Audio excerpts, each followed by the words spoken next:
تسكنه أرضك طوعا وتمتعه فيها طويلا.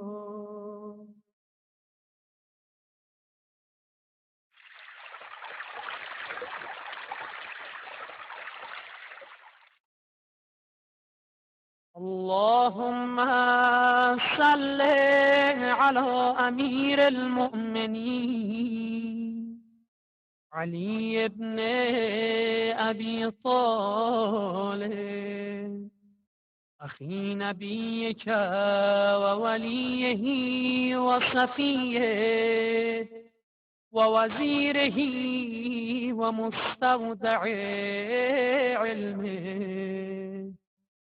وموضع سره وباب حكمته والناطق بحجته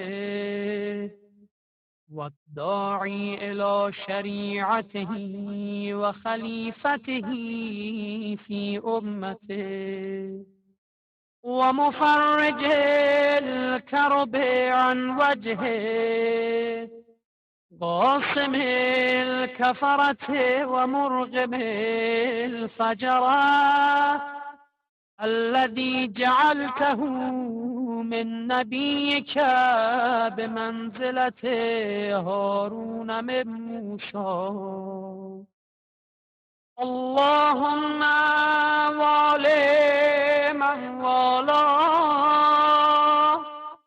وعادي من عاداه وانصر من نصره واخذل من خذله والعن من نصب له من الأولين والآخرين وصل عليه أفضل ما صليت على أحد من أوصياء أنبيائك يا رب العالمين. علي علي مولا علي علي مولا علي علي مولا علي علي علي مولا علي علي مولا علي علي مولا علي علي علي مولا علي علي مولا علي علي مولا علي. حب علي فوز الشيعي غدا فامدد لي في يوم حسابي يدا وانقذني من نار جحيم وهل رمت شفيعا غير إمام الهدى. إن صلاتي ثم صيامي إذا لم يشفع لي حيدر ضاعت سدى. يشهد ربي أن بروحي لهم حبا دوما قلبي فيه شدا. صهر الهادي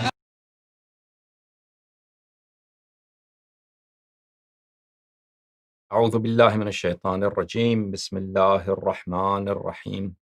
الحمد لله الذي يعلم عجيج الوحوش في الفلوات ومعاصي العباد في الخلوات واختلاف النينان في البحار الغامرات وتلاطم الماء بالرياح العاصفات. ثم السلام والصلاة على سيد الكائنات وأفضل أهل الأرضين والسماوات سيدنا ونبينا وحبيب قلوبنا وطبيب نفوسنا وشفيع ذنوبنا أبي القاسم المصطفى محمد المبعوث بالمعجزات الباهرات والآيات البينات وعلى أهل بيته الطيبين الطاهرين مصابيح الظلمات وعصم الأمة من الهلكات الذين أذهب الله عنهم الرجس وطهرهم تطهيرا ولا سيما بقية الله في الأرضين وحجته في العالمين روحي وأرواح العالمين لتراب مقدمه فداء، واللعن الدائم على أعدائهم وغاصبي حقوقهم وجاحدي مناقبهم ومنكري فضائلهم من الآن إلى أبد الآبدين. فأعوذ بالله من الشيطان الرجيم. بسم الله الرحمن الرحيم. وما أرسلنا قبلك إلا رجالا نوحي إليهم فاسألوا أهل الذكر إن كنتم لا تعلمون. صدق الله العلي العظيم. اللهم صل على محمد وآل محمد. اللهم كن لوليك الحجة ابن الحسن صلواتك عليه وعلى آبائه في هذه الساعة وفي كل ساعة وليا وحافظا وقائدا وناصرا ودليلا وعينا حتى تسكنه أرضك طوعا وتمتعه فيها طويلا. اللهم صل على محمد وآل محمد وعجل فرجهم الشريف. I extend to you my greetings and my respect. May Allah bless you with health and happiness, and may Allah keep you in His bliss, and may Allah guide all of us to the love of Ahlul Bayt alayhim salam, and may Allah help us follow Ahlul Bayt alayhim salam and love Ahlul Bayt alayhim salam and serve Ahlul Bayt alayhim salam. Our discussion on the topic of Taqlid has reached this phase that scholars who believe in Taqlid, they have tried to promote Taqlid and substantiate Taqlid on the basis of the Noble Quran. Not all of the people who promote Taqlid, they maintain that Taqlid could be proven from Quran. A minority of them, a certain number of them, nonetheless not small, they maintain that Taqlid could be argued for and could be elucidated from the verses of the Noble Quran. And they mention about 2 or 3 verses of the Noble Quran, which they use, try to convince the Shia public that Taqlid is a legitimate way. Now, before we analyze their discussions on the topic and how they deduce Taqlid from these verses, there's one important prologue to this discussion that should be introduced, that should be explained. And that is only understandable and that's only fathomable within the Shia realm. And of course, this discussion is for a Shia audience who believe in Ahlul Bayt alayhim salam and who follow Ahlul Bayt alayhim salam and who hold Ahlul Bayt alayhim salam as the foremost authorities, divine authorities to be followed in Islam. When we are speaking of Quran and we are speaking of the exegesis of the Noble Quran, interpretation of the verses of the Noble Quran, one of the very manifest tenets in Shia Islam, one of the most self-evident principles in our faith is that we have to get the interpretation of Quran from Ahlul Bayt alayhim salam. Quran as the word of Allah was revealed not as a book, not in the form of a physical printed book in paper. Contrary to what was revealed to Moses alayhi salam, Moses received the tablets from the Lord. So these were physical tablets that were sent to him from the heavens. But Quran was an oral message from Allah that came to the Nabi sallallahu alayhi wa sallam. And not in a paper form, not in a printed form, not on tablets, but it was revealed to the Nabi sallallahu alayhi wa sallam. And the messenger came before the message. And the messenger was not just a messenger, he was the teacher. He was the elucidator. He was the person who was going to not only convey the words of the Lord, but also explain the words of the Lord, what they mean. And when we read the Noble Quran, it's obvious the verses of the Noble Quran are mostly very general and very ambiguous in their meanings. And they could be interpreted in many different ways. Like any religious text, uh, or like any text, period. Some texts are very specific and they have very limited scope and very explicit meaning, and they have a very direct application with regard to those meanings. However, there are other texts that are general, that are vague, and they could be interpreted or manipulated in very different ways. And Quran is mostly the latter, mostly the verses of the Noble Quran, they accept various interpretations. Ahl al-Bayt alayhim as-salatu was-salam have time and again reminded the Shia, reminded the Muslims that Quran did not come as a written book for you to just read and practice and follow Quran. The teacher of Quran came before the Quran, and he was with the Quran, and his duty was, and the many verses of the Noble Quran, the duty of the Nabi sallallahu alaihi wasallam is to teach the words of the Lord. So these words of the Lord, what meanings do they contain? Because they could be interpreted in so different many ways and contradictory different ways.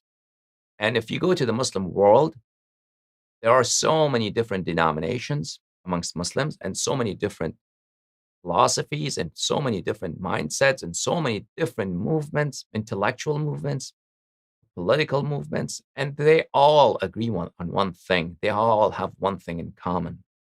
No matter how diverse and contradictory their doctrines, their dogmas may be, they all have this in common, that everyone is arguing on the basis of the Noble Quran to prove something that is directly opposed to a point that the other party is making from the Noble Quran.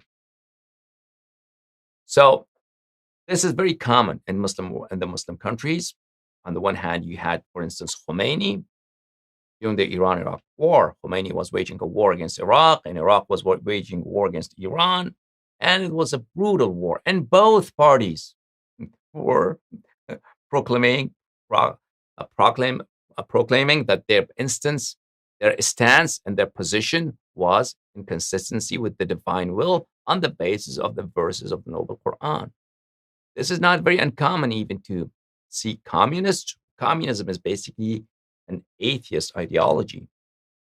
So it's not very uncommon in the Muslim world to see communists and communist leaders to open their speeches by quoting the Noble Quran and arguing for Marxism and for Leninism from the Quran.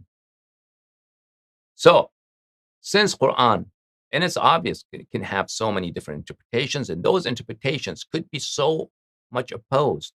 And these verses of the Noble Quran could be used to undermine prophethood, to undermine Islam itself. There are many verses in the Quran, if you take them for their face value, you could undermine the infallibility of the prophets. You could question the infallibility of our Nabi sallallahu alayhi wasallam. And many Muslim scholars have fallen prey to that and misunderstanding. For instance, Ibn Taymiyyah, a very learned man and a genius in some ways, he maintains that Shu'aib alayhi salam was a polytheist, was an idol worshipper, based on certain verses in the Noble Quran, that which he, because he did not follow Ahl al-Bayt alayhim salam, those verses that do give that impression.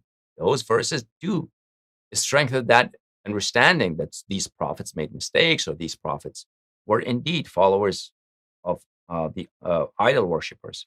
So, one thing is certain, that we as Shia, now, if you're not a Shia, you obviously would not agree with me. But if you are a Shia with this premise, that if you're watching this show as a Shia, and if you're my audience as a Shia, then this is pretty obvious that we as Shia have to take the interpretation of Quran from the noble family of the Nabi sallallahu alaihi wasallam, the heirs of the Nabi sallallahu alaihi wasallam. And there are many traditions and instructions from Ahlul Bayt alayhim salatu wasalam to that effect. So, why this prologue is necessary? This prologue is necessary because if we want to prove Taqlid on the basis of Quran, if we want to show that Taqlid is legitimate, Taqlid is canonical on the basis of the Noble Quran, if that is our purpose, we as Shia, we cannot just get a verse and manipulate that verse and stretch that verse and make sure it means that Taqlid is legitimate.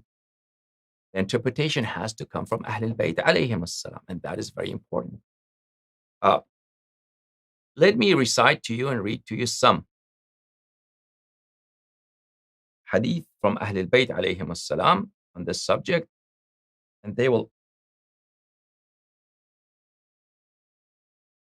make it easy for us to understand this topic, inshallah.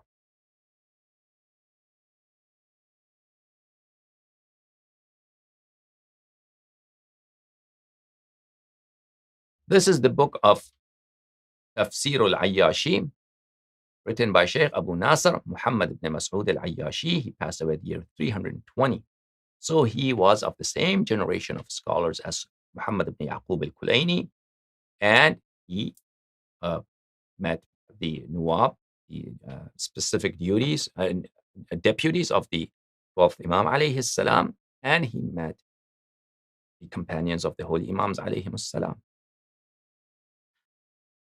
This is volume number 1, published in Qom, page number 95, Man Fassara al-Qur'an bi-ra'yih. These chapters are prologues to his tafsir, introduction to his tafsir, prerequisites to his tafsir. So, Man Fassara al-Qur'an bi-ra'yih. Ahl Bayt alayhim as-salatu was-salam's instructions, or their position, their view, with regard to a person who interprets the Noble Quran for his own understanding, for the impression that he gets from that verse.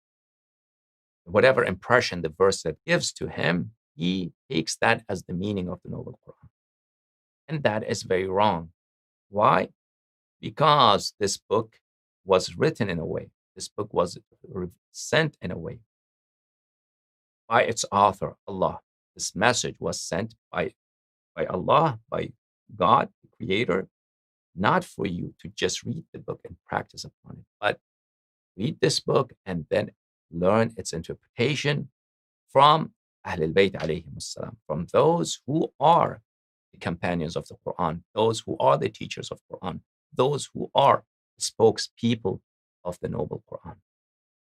So that is very important. Otherwise, Quran is a book that could be very easily could be interpreted in so many different ways. And what safeguards that? Because this book has an interpreter who are Ahlul Bayt alayhim as-salam. That, like the U.S. Constitution, right? The U.S. Constitution could be interpreted in different ways. Now, in the United States government, there's a body that has the sole responsibility of interpreting the Constitution, and that is the Supreme Court of the United States. So, I won't say that this is similar to Islam, but Allah Ta'ala, He sent this message, but He just did not send the message, but He sent the message in a way that He made sure this message is so vague. And this message is so general most of the time that you would need a person who is responsible for explaining these verses, to explain them to you. Otherwise, you'll never get the meaning that is desired by Allah for you to understand those meanings. Okay. Man fassara al-Qur'ana bi-ra'yih. A person who interprets Quran through his own ijtihad, through his own theories, through his own understanding. He takes the verse of the Quran. Okay, he reads a verse. This verse means this. Okay. And then he develops a theory and he says, this is the meaning of the Quran. This is the hidden meaning of the Noble Quran.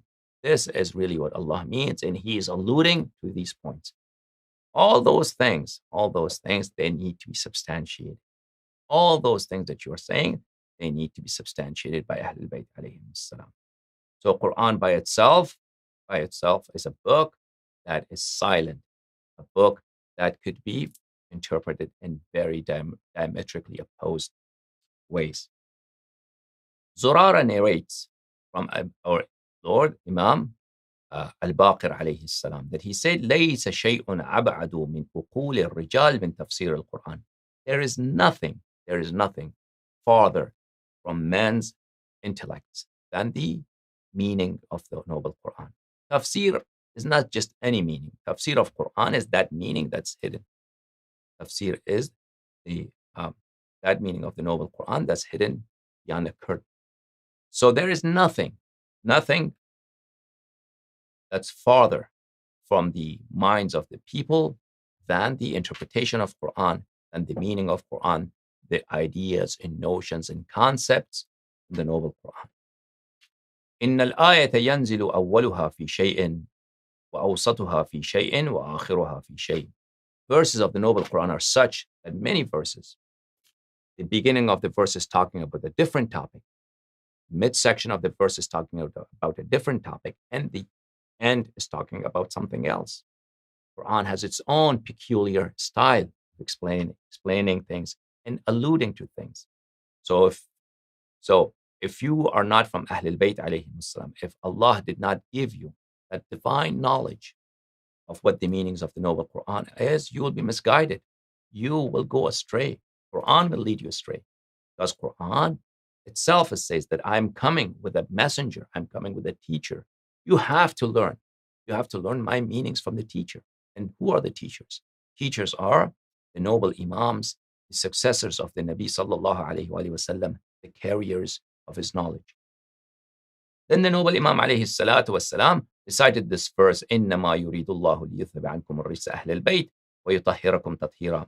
Verily, it's the will of Allah to take away uncleanliness from you, Ahlul Bayt, or keep away uncleanness from you, Ahlul Bayt, and purify you through a thorough purification. And perhaps there could be many reasons. This could indicate because Quran says, لا يمسه إلا المطهرون. Quran cannot be touched except those who are purified. Those who are purified. And this verse says only Ahlul Bayt alayhim salam are purified. Only Ahlul Bayt alayhim salam are purified. So this could be the point of the Holy Imam alayhi salam, because only Ahlul Bayt alayhim salam are purified. Therefore, only them, they are entitled to be companions of the Quran and to claim that they know the secrets of the Noble Quran. This narration is from Imam As-Sadiq alayhi salam. قال من فسر القرآن برأيه فأصاب لم يجر وإن كان أخطأ كان إثمه عليه. A person who interprets the Noble Quran, even if he gives out a true interpretation, if he gives an interpretation that by chance, by just pure good luck, by fluke, it came out to be a valid interpretation, he will not be rewarded. He will not be rewarded because it was not his job to guess. He was not allowed to guess. He had to learn that meaning from the Holy Imams alayhim salam. Guessing doesn't help. Guessing is just guessing. A guess, sometimes, only rarely, a guess comes out to be true. In order for you to say this, Allah means this is the idea that Allah wants mankind to follow, you have to be sure. You have to have certitude. And all the troubles that we have in all religions, especially in Islam, is because of guesswork.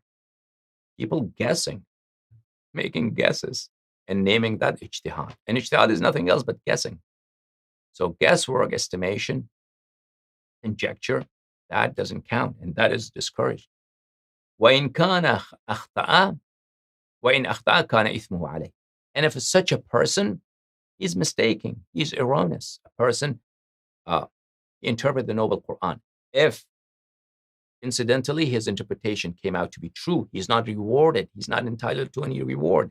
And if he made an error in interpreting the Noble Quran, which would be the majority of times, then he will share the burden of the sin. Then his sin will be against him. Says our Lord, Al-Imam al-Baqir alayhi salam, مَا عَلِمْتُمْ فَقُولُوا وَمَا لَمْ تَعْلَمُوا فَقُولُوا اللَّهُ أَعْلَمُ. Anything that you are certain of, that you have certitude with in regard to it, you can proclaim it. You may proclaim it. That if you're certain about something, you have absolute certainty that this notion, this specific idea is what's meant by Allah, by Ahlul Bayt alayhim salam, then of course, you should embrace that notion. You should promote that notion. You should preach that notion, that idea. But if you do not know, you do not have certainty, you should say, I do not know. You should admit your ignorance. Do not guess. And do not promote your own guesses, your ideas that are no more than just conjectures, estimations, as certitude that Allah really means this. That's just an idea. That's just a theory. That is just a possibility that you thought of. That you have no proof for that. So, and how do you gain certitude, right? How do you gain certitude? How could you be definitely sure something is true? Only, not just through reading the Noble Quran. There are very few instances in the Noble Quran whereby the meaning is so explicitly clear that you could be certain. Even those instances, we have to make sure that that meaning is also attested to by Ahlul Bayt alayhim salam. The majority of time, the Noble Quran is not like that. The verses are vague, they're general, they're subject to various interpretations. So how do we gain a definite certitude? We can gain certitude by learning the view of Ahlul Bayt alayhim salam, by hadith of Ahlul Bayt alayhim salam. If Amir al-Mu'mineen alayhi salam says that this is the case, Ahlul Bayt alayhim salam, this is the case, and their word is explicitly suggestive of that meaning, and their words indicate that meaning very explicitly, and we can be sure that this is indeed the notion, the dogma that has been promoted by Allah, sanctioned by Allah, and by the Creator. Then the Holy Imam alayhi salam said, فَإِنَّ الرَّجُلَ يَنْزِعُ بِالْآيَةَ فَيَخِرُّ بِهَا أَبْعَدَ مَا بَيْنَ السَّمَاءِ وَالْأَرْضِ. It is possible that a person takes one verse of the Noble Quran out of its true meaning, takes one verse of the Noble Quran out of its context, and because of that, misinterpreting the verse of the Noble Quran, just relying on his own mind, his own understanding.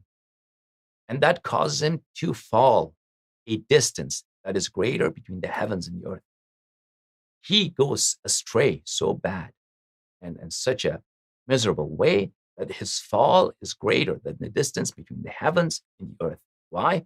Because he took a verse of the Noble Quran and he relied upon his own mind. And he said, this means this. No, this is not just any word. Quran is not just any word. Quran is the message of Allah that Allah has designed in a way that you have to get this message from those who are invested with the knowledge of the Noble Quran.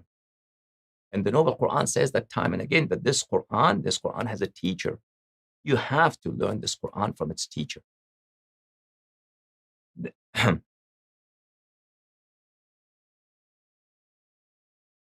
عن أبي عبد الله عليه السلام قال سئل عن الحكومة قال من حكم برأيه بين اثنين فقد كفر.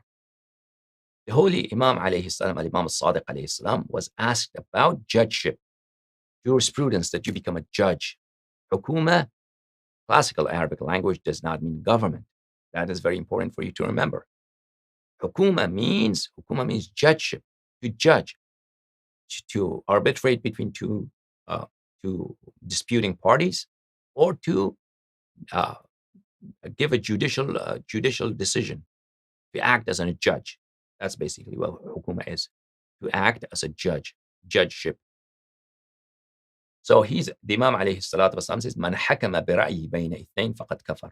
If you ever make a judicial decision between two people, according to your own mind, according to your own, because you thought this is a good idea.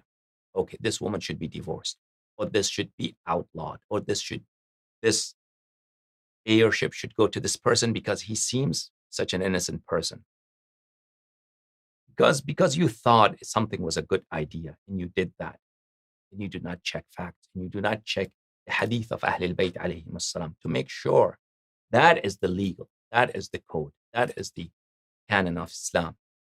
You just, because it seemed so good, such a good idea, you are acting as a judge, and it seems such a good idea to convict this person or to rule in the favor of this party, of this woman looked so innocent, and her husband looked such a demon. So you decided that divorce should be valid. You did not check facts. You did not check the law of Islam. You did not check the canon of Islam. You did not check the hadith of Ahlul Bayt alayhim as-salam. So whenever a person issues a judicial decision between two people, برأيه, according to his own guesswork. Ra'i means what? Guesswork. I translate it as guesswork, but Ra'i by itself means thought. Ra'i on its own means thought. But by thought, it means it's this Ra'i is a term, it's an expression that is used in contrast with nas. Nas is the canonical texts of the Ahlul Bayt alayhim as-salam, of Rasulullah sallallahu alayhi wa sallam. And thought is that which seems good to you. So whenever you are issuing a judicial decision between two persons, according to your own mind, according to your own understanding, because it seems good to you, فَقَدْ كَفَرَ, then you exit the realm of Islam, then you're not even a Muslim anymore. Then you have defied the Lord. But that doesn't concern us. That's not part of our topic. This is part of our topic. وَمَنْ فَسَّرَ آيَةً مِنْ كِتَابِ اللَّهِ فَقَدْ كَفَرَ. Whoever a person, he interprets one verse of the Noble Quran, for his own guesswork, for his own theories, that he has certain theories, and he wants to just support his theories from the Noble Quran. He has found some verses, and he will try to make his point from the Quran. Such a person who interprets even one verse of the Noble Quran, not in accordance with what Ahlul Bayt alayhim as-salatu wasalam have said, but according to his own guesswork, فَقَدْ كَفَرَ. He is not a Muslim anymore. This is the book of Al-Amali by As-Saduq, by our Sheikh As-Saduq, published in A'lami Publications in Beirut in year 1430, which is 2009, page number 17. This hadith is on the authority of Al-Imam Al-Rida alayhi salam, and he narrates from his father, Al-Imam Al-Qadim alayhi salam, and he narrates from his father, Al-Imam Al-Sadiq alayhi salam, and he narrates from his father, Al-Imam Al-Baqir alayhi salam, and he narrates from his father, Al-Imam Zainul Abidin alayhi salam, and he narrates from his father, Al-Imam Al-Hussein alayhi salam, and he narrates from his father, Amir al-Mu'minin alayhi salam, and he narrates from Rasulullah sallallahu alayhi wa sallam, who said, قال الله عز وجل, that Allah, Almighty Allah said. What did he say? ما آمن بي من فسر برأيه كلامي. Such a person does not believe in me. Such a person has no faith, no iman in me, who interprets my words according to his own mindset, according to his own understanding. Whatever he understands from the verse, he said, this is what the verse means. No. Whatever you understand from the holy verse, that could be diametrically opposed to what Quran really means, because Quran was never addressed to you. Quran was addressed to another person, to the teacher. So you have to learn the meaning of the Noble Quran from the teacher and understand, learn what Ahlul Bayt alayhim salam have said about the exegesis of the Noble Quran, and then uphold whatever they say according that about the meanings of the Noble Quran. وَمَا عَرَفَنِي مَنْ شَبَّهَنِي بِخَلْقِي. And any person who considers me similar to my creation, that he attributes any similarity between me and things that I've created. What things Allah has created? Everything. And the worlds. Everything in the worlds. Angels, right? And we have not seen angels, but we have seen material things. Everything that we see in the material, real, the planets, sun, the ocean, whatever, animals, all these things. If you attribute any similarity between Allah and the things that Allah has created, you do not know. You have no ma'rifah. You have no cognition of the Lord. وَمَا عَلَى دِينِ مَنِ اسْتَعْمَلَ الْقِيَاسَ فِي دِينِ. And such a person who uses qiyas, who uses syllogism. Syllogism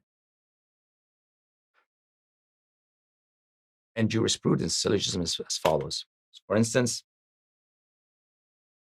this is action A, and this is action B. So I have action A here, action B here, right? Action A is mustahab. Action A is recommended. Action B, I don't know. It's mustahab or not. I don't know.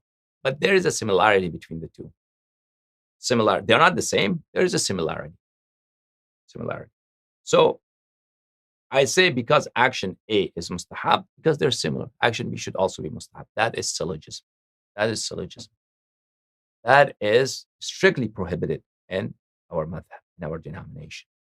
So just because something is similar to a forbidden act, just because something that is similar to an obligatory action, just because something that's similar to a recommended action, you cannot say this is also recommended, this is also obligatory, or this is also forbidden. You do not have that authority. Everything have to be explained by Allah. By Allah. Allah knows why He makes something forbidden. We do not know that. We do not know that. So, everything we have to, because when we say there's two things are similar, one is forbidden, and therefore the other one should also be forbidden, that's just a guesswork. That is just a guesswork, just an estimation. And it could be the case that although they seem similar, there could be benefits hidden in the other thing, and there could be so many benefits that we do not know. So we cannot say this is also has the same ruling as the first thing. At any rate, that is syllogism, and that's qiyas, and that is forbidden. I'm sorry, syllogism. That's not syllogism. Syllogism is wrong translation. Analogy. That's in English. That's qiyas is analogy. Analogy.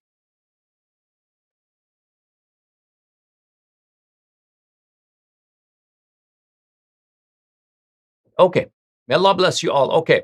So let's get back to our discussion. So mujtahideen, they have said that we are going to prove taqlid from the Noble Quran. And they use certain verses from the Noble Quran to prove taqlid.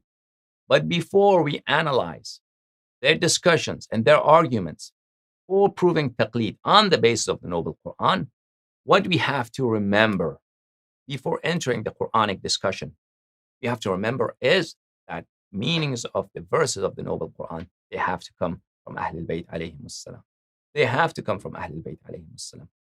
A person comes and tries to attribute something to the Noble Quran, and he tries to stretch the verses of the Noble Quran and manipulate those verses to fit his own point of view.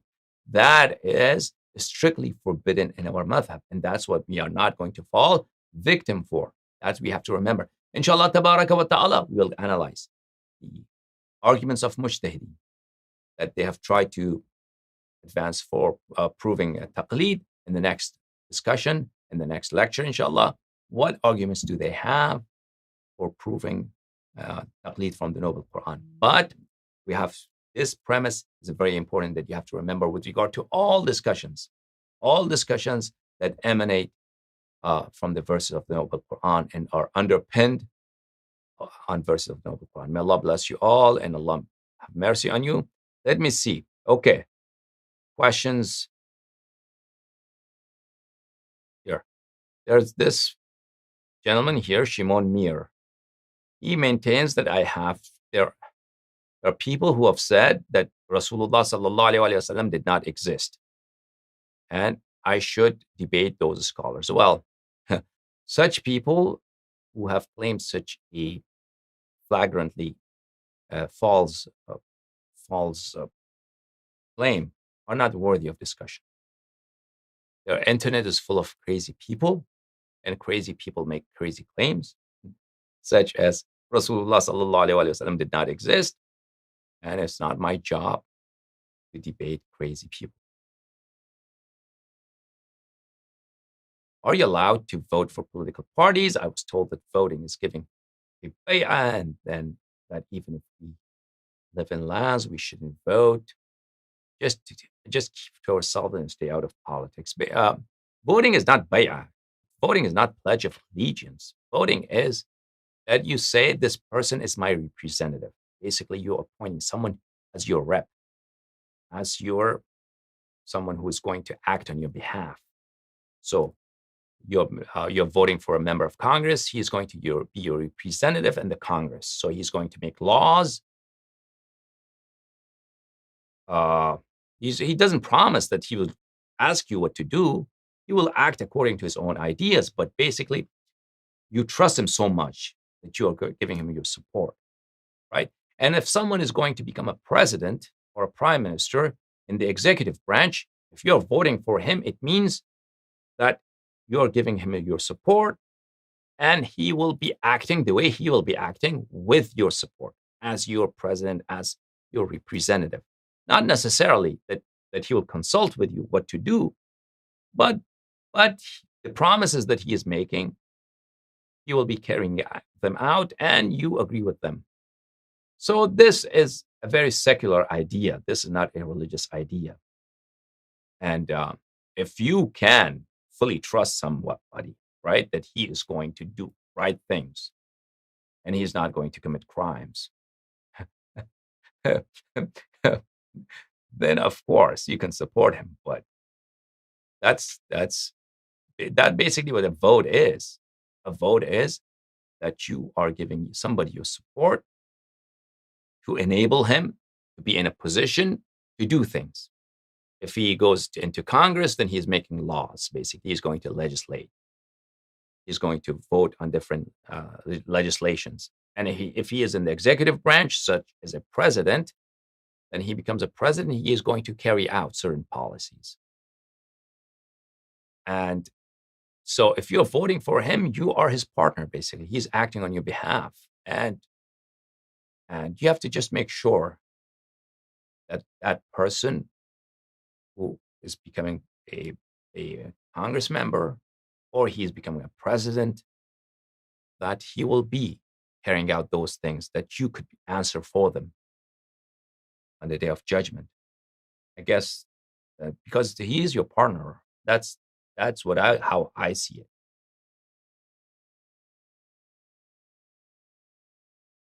You have the tafsir of Quran done by Ahlul Bayt alayhim salam. Yes, several books. Asif Mahmoud, we have several books. Tafsir al-Hayashi, Tafsir Ali ibn Ibrahim al-Qummi, very nice tafsir, very, very beautiful tafsir. Tafsir of Tafsir al-Furat al-Kufi, Tafsir Nur al-Thaqalain, Tafsir al-Burhan. These are all tafasir, exegeses, that are exegeses and interpretations of the verse of Quran by the holy Imams alayhim salam. Each verse explained by Sahih Hadith of Ahlul Bayt alayhim salam, not working with weak narrations. So Sahih and weak, what do you mean by Sahih and weak? Okay, this is Sahih and weak, Sahih and weak. Sahih and weak, there's a very widespread misconception. What do people mean by Sahih? What do people mean by weak? So when we concur on a definition, when I know what you mean, then I can understand. Then I can give you an answer. And then Shimon goes, they're professors. They are not crazy people. Those people who deny that Rasulullah sallallahu alaihi wasallam existed, they're professors. Okay, I'm not going to debate them. Somebody who comes and says Saudi Arabia doesn't exist, Somebody who's going, I'm not going to debate him, Saudi Arabia exists or not. Somebody is going to come and debate me, oh, World War II never happened. It's a conspiracy. Well, I'm not going to debate you, buddy. You're a professor, good for you. Find somebody else to debate you, not me. Okay? Yeah.